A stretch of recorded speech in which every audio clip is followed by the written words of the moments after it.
They are making a difference on 938 Live. During an 8-month-long business incubation program, 11 young social entrepreneur teams were mentored by corporate leaders, went on overseas study visits and pitched for funding for their enterprises. They were part of the Singapore International Foundation's Young Social Entrepreneurs program, which recently concluded the latest edition by awarding 4 teams $10,000 in funding each. We're finding out more about some of the participants and winners this week. Today we talk to the founders of SDI Academy, all of whom are 20 years old, Manas Punhani, Sazad Hossain and Valerie Pang. SDI Academy aims to help the migrant workers in Singapore. We do this through providing English proficiency courses taught in the migrant workers' native language. Why was this started? Sakib? We realized that there's a very high incidence of workplace injuries in Singapore, and this is due to the fact that these migrant workers can't really follow the safety instructions because they don't understand them. And so we attributed this to the lack of proficiency of English in them. Manas, how did you guys discover this though?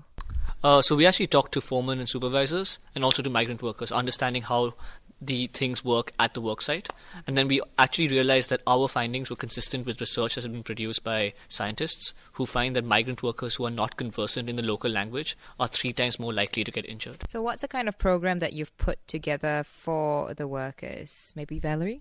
So our solution is the English proficiency courses for migrant workers, which comprises of 3 components. So firstly, we have a very structured and innovative curriculum that integrates the mother tongue of the migrant workers.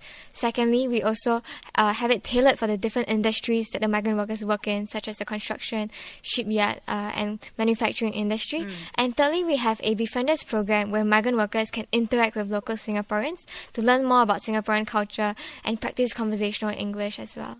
What kind of research had to go into putting this curriculum together, especially if you had to cover all the areas, shipyard, construction, as well as, the other areas? Okay, so on our team, we have a member who has experience in such a field. He has worked with Shell in the past in conducting some of their safety briefings. So a lot of research goes into that because different sectors have different safety needs. I'm assuming that you had to sell this program to the employers, to these construction companies. Was there any difficulty in that stage of the development?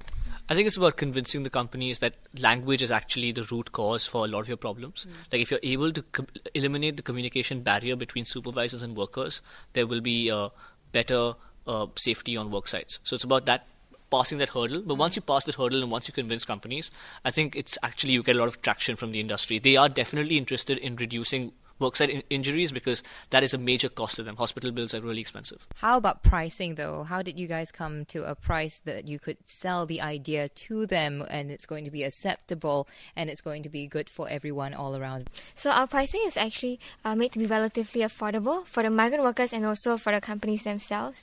And we try to pitch this in the sense that basically they don't have to pay so much in the future. Like prevention is better than cure. And because a lot of times hospital bills are very expensive and can come up into several $1,000s. So rather than wasting so much money on spending on the healthcare and the hospital bills of the migrant workers, instead we hope to teach them English such that we can prevent these accidents from happening in the first place. Any other kind of incentives or ways of encouragement to these employers to get them to sign up for something like this, Akib?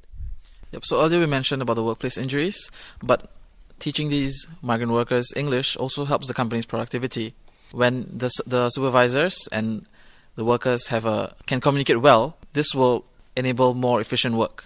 So this will improve the productivity of the company and in long-term save costs for the company. Manas, how has the reception been from the companies who have gone through the training? We actually have only conducted a pilot program. So we're actually in talks with the various companies and we're in the process of ironing out details. It's something that we're still discussing. So what kind of other funding are you looking for? Are you looking for funding or is this going to be completely reliant on the business model that you've built? Valerie? So definitely because we have a lot of fixed costs in hiring manpower, in getting venues and all the fixed costs involved in our infrastructure, etc. So we definitely need more funding in order to be able to sustain and carry out this project. And we're looking for perhaps grants, people who are willing to invest in us and help us further our cause and make our dream a reality. We've already secured $10,000 funding from Ideas Inc. business competition. We won the title of the most socially responsible startup. So that is money that we've already got in our account. We've also put in some of our own personal money. But yes, as she said, we need more.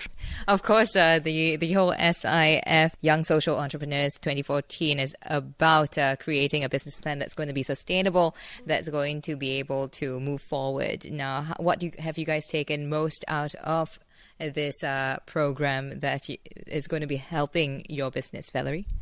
I thought that the consultation by the McKinsey consultants was really useful because they really help us to refine our business model and think about our revenue streams. And we also learn about crafting our own business model canvas through this. So our idea initially started off with a pretty sketchy idea, but has now developed into something that's quite refined and has a solid business model to back us up.